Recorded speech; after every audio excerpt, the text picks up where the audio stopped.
श्री राधा वल्लभ सरकार की जय। सद्गुरुदेव भगवान की जय। ना गुरुरधिकं तत्त्वं ना गुरुरधिकं तपः ना गुरुरधिकं ज्ञानं तस्मै श्री गुरवे नमः। राम चरण रति जो चहै अथवा पद निर्वाण भाव सहित सो यह कथा करहूँ श्रवण पुन पान। प्यारे भक्तों, आप निरंतर महापुरुषों की, संतों की कथा, हरि चर्चा निरंतर श्रवण करते हैं। प्यारे प्रभु प्रेमियों, आपने देखा, आप महाराज राजा भरत की और अभी जो जड़ भरत महाराज की कथा श्रवण कर रहे हैं। प्यारे भक्तों, एक गलती से मृग बनना पड़ा और अब ब्राह्मण योनि में जन्म मिला, लेकिन बचपना है, बच्चे हैं, ब्राह्मण के घर बालक बनकर जन्म लिया, अभी कुछ बोलते नहीं हैं। क्यों? क्योंकि उनको याद है, मैं पहले बोला था ना, बोलने से फंस गया था। पहले मैं मृग के बच्चे को प्रेम किया तो मृग बनना पड़ा, अब नहीं बोलना, अब बोलना ही नहीं है। और प्यारे भक्तों देखो, जीवन में भगवत कृपा पानी है तो कई बार शास्त्र कहते हैं छोटी छोटी बातों को याद रखना चाहिए। जातिर्विद्या महत्वंच रूप यौवनमेव च यत्नेन परितस्य ज्या पंचमे भक्ति कंठका। देखो, भक्ति में जाति, विद्या, गद्दी, रूप, यौवन और धन, भक्तों ये भक्ति के मुख्य कांटे हैं। मैं ज़्यादा ऊंची गद्दी का हूँ, ऊंचा घर का मेरा जन्म है, मैं बहुत डिग्री वाला हूँ, पढ़ा लिखा हूँ, और मेरी ऊंची गद्दी है, मैं फलाने मंत्री का बेटा हूँ, और रूप बहुत ज़्यादा सुंदर होना, हाँ खबरदार, ये बिगाड़ने का, बर्बाद करने का काम करता है। यौवन और युवावस्था, ये और अभिमान, ये भक्ति के मुख्य कांटे हैं। भक्तों, इनमें से एक भी यदि है और भगवत कृपा नहीं है तो इन्हें भगवान भी साक्षात इनकी रक्षा नहीं कर सकता। ये पक्की बात है। अस अभिमान जाय जन भोरे मैं सेवक रघुपति पति मोरे। अहंकार भक्ति में 100% वर्जित है। क्योंकि तिमिर गयो रवि देख के गयो, मोह गयो गुरु ज्ञान, कियो करायो सब गयो जब आयो अभिमान। भक्ति में अभिमान नहीं आना चाहिए।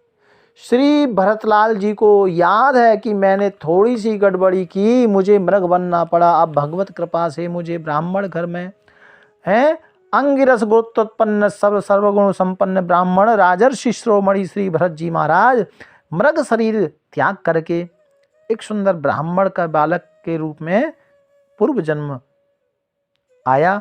और लेकिन सब कुछ स्मरण था उनको, अब स्मरण था, उन्हें याद किया कि अब बोलना नहीं है। छोटे से बच्चे थे, नन्हे से, बोलना नहीं है। फिर पागल बन गए, क्योंकि बोलना नहीं है तो फिर सबसे अच्छा तरीका क्या है, पागल बन गए। पागल, अब दुनिया उनको दे रही है, ये बच्चा तो पागल लगता है ना, इसको सुनाई पड़ता है। क्यों?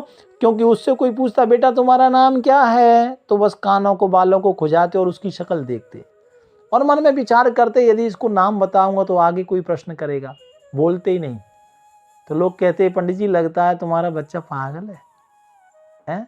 और कोई खाने को यदि देता तो खाते ही रहते, कोई नहीं देता तो कोई बात नहीं, भूखे हैं तो भूखे ही, और खा रहे हैं तो खाते ही रहे।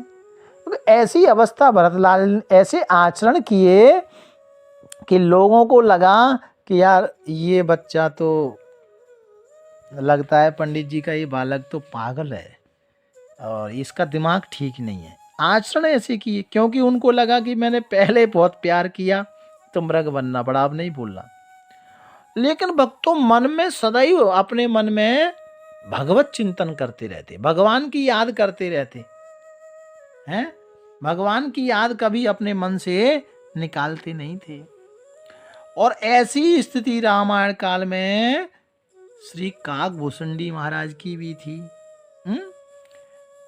संत लिखते हैं कि प्रेम मगन मोहि कछु न सुहाई, हारे हूं पिता पढ़ाई पढ़ाई। भरतलाल जी के जो पिता थे ना, पंडित जी थे, उनको लगा सुंदर बच्चा है तो अपनी विद्या, वेद शास्त्र, ब्रह्म, कर्मकांड सब पढ़ाते, वो कुछ पढ़ते नहीं। वो उनको लगता कि अभी थोड़ा बोलूंगा तो पिताजी आगे कुछ और काम बताएंगे, इसलिए बोलना ही नहीं है, मौन हो गए। पंडित जी थक गए, उनको लगा कि ये बच्चा तो मेरा ठीक नहीं है, और हमेशा ब्रह्मानंद में लीन रहते। और भगवत कृपा, शरीर खूब हष्टपुष्ट था, बहुत सुंदर था, और बहुत अच्छा। और भाई लोगों को लगा कि ये कुछ काम करता नहीं, तो कहा कि खेत में कनक खड़े हैं, जाओ, ठंडी का समय था, अभी कनक खड़े हैं ना सबके यहाँ, यही जनवरी फरवरी मार्च तक गेहूं खड़े रहते हैं, कहा जाओ पशुओं की रक्षा करो। अब भरतलाल जी को कहा कि जाओ पशुओं की रक्षा करो, खेत में कोई आने ना पाए, लेकिन ये तो और 2-4 गांव से पशुओं को इकट्ठा करके ले जाते, दाने आ गए तो चिड़ियों को ले जाते। हाँ, और कोई कहता भैया खेत में पशु हैं, भगाओ। बोले भगाने का क्या काम है, क्यों? बोले राम जी की चिड़िया, राम जी के खेत, है ना, और खाओ मेरी चिड़िया भर भर पेट। अब उनको लगा कि ये राम जी का है, ये राम जी का, तो फिर भाई साढ़े भगाने का क्या काम, ये सब काम नहीं करना। ओ भाई लोगों ने देखा कि अरे इसने तो और उल्टा कर दिया, क्योंकि उनको तो सदैव ब्रह्म में लीन रहते थे। हाँ, और देखो घर वाले जो भाई लोग थे ना, वो ताज़ा ताज़ा खाना खाते, सब मक्खन के साथ खाते, और भरतलाल जी को जो सूखे टिक्कड़ बच जाते ना 2 दिन पुराने, वो देते, लेकिन वो फिर भी अष्टपुष्ट थे और वो सब सूख रहे थे। क्यों? राम जी की कृपा थी, राम जी की उनके ऊपर कृपा थी। तो प्यारे भक्तों, संत कहते हैं ना कि तुलसी बिरवा बाग की सिंचत ही मुरझाए, और राम भरोसे बैठ के पर्वत पर हरियाए। घर में तुलसी का गमला लगाया ना, कितना खाद दे रहे हो, पानी दे रहे हो, स्प्रे दे रहे हो, अरे इतना इतना, फिर भी सूख रहा है। और आप कभी पहाड़ी इलाके में गए हैं, पत्थर के ऊपर पता नहीं कितों उसकी जड़ है, पत्थर के ऊपर क्या लहरा रहा है, बड़ा बड़ा बूटा। आप जाओ, आप जाते होंगे इधर धर्मशाला, कुल्लू मनाली पहाड़ी में, उत्तराखंड में या हिमाचल में, आपने देखा होगा पहाड़ियों पर पत्थर के ऊपर बड़े बड़े बूटा खड़े हैं। भैया वहां कौन पानी दे रहा है? तो राम भरोसे बैठ के, और देखो पर्वत पर हरियाए। तो श्री भरतलाल जी महाराज बस भगवान का निरंतर चिंतन करते हैं। पिताजी का शरीर पूरा हुआ, भाइयों ने सोचा ये कुछ काम तो करता नहीं है, अब में ही पड़ा पड़ा रोटियां खाता है, तो इसको बट देना पड़ेगा, घर का ये देना पड़ेगा, थोड़ा खेती जमीन।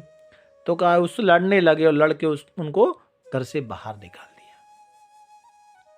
और उनको भी लगा कि ठीक है, ये तो मैं चाहता ही था, क्योंकि इस बस्ती में मुझे रहना नहीं, इस बस्ती में क्योंकि ये बस्ती मेरे काम की नहीं।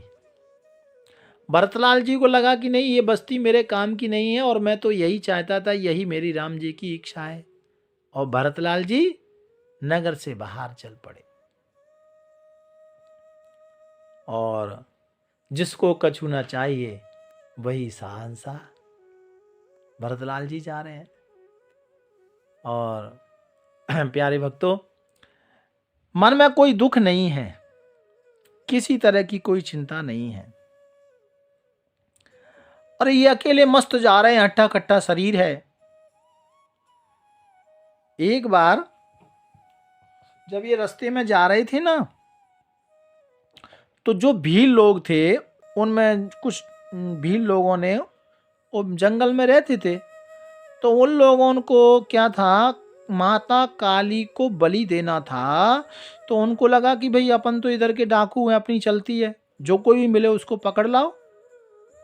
तो सब लोग दौड़े, सामने से आते देखा मस्त चाल भरतलाल जी आ रहे हैं। क्यों? कोई चिंता नहीं है, कोई चाह नहीं, एकदम मत वाली चाह, चाह गई चिंता गई और मनवावे परवाह, जिसको कछु न चाहिए वही साहंसा। साहंसा की चाल, बस एकदम हाथी जैसी चाल में आ रहे हैं। डाकुओं को लगा, वही वो लगा भीलों को, अरे बाप रे ये बड़ा मस्त है, और इसी की बलि दो। पकड़ के ले आए माता भद्रकाली के सामने सम्मुख, बलि देने के लिए श्री जड़ भरत जी महाराज को बिठाल दिया। प्यारे भक्तों, और माता भद्रकाली के सामने जब पूजन करके बलि देने लगे, तो वो पत्थर की मूर्ति हिल गई। उसको लगा कि ये तो भगवान का भक्त है, ये मेरा भक्त है, यदि मेरे दरबार पर ये बिना कुछ बोले कट गया तो मुझे मेरा भक्त माफ नहीं करेगा, मुझे मेरी नैति कभी माफ नहीं करेगी। और माता भद्रकाली ने उस ब्रह्म तेज को देखा, और जैसे उन दुष्टों ने भरतलाल जी के ऊपर फरसा मारना चाहा, तलवार मारनी चाहिए, माता उस मूर्ति से निकली और खड्ग लेकर उन सबका संहार कर दिया और जड़ भरत जी महाराज की रक्षा की। लेकिन भक्तों, फिर भी जड़ भरत जी महाराज कुछ बोले नहीं। हाँ, कि मैया तूने बचाया, थैंक यू, धन्यवाद, कुछ नहीं, चल पड़े। बचाया ठीक है, नहीं बचाया एकदम परमहंस, कोई चिंता नहीं, और आगे चल दिए। प्यारे भक्तों, क्योंकि श्री भरत जी महाराज का जो जीवन था, उन्होंने जीते जी अपना मन अपना तन श्री ठाकुर जी के चरणों में समर्पित कर दिया था।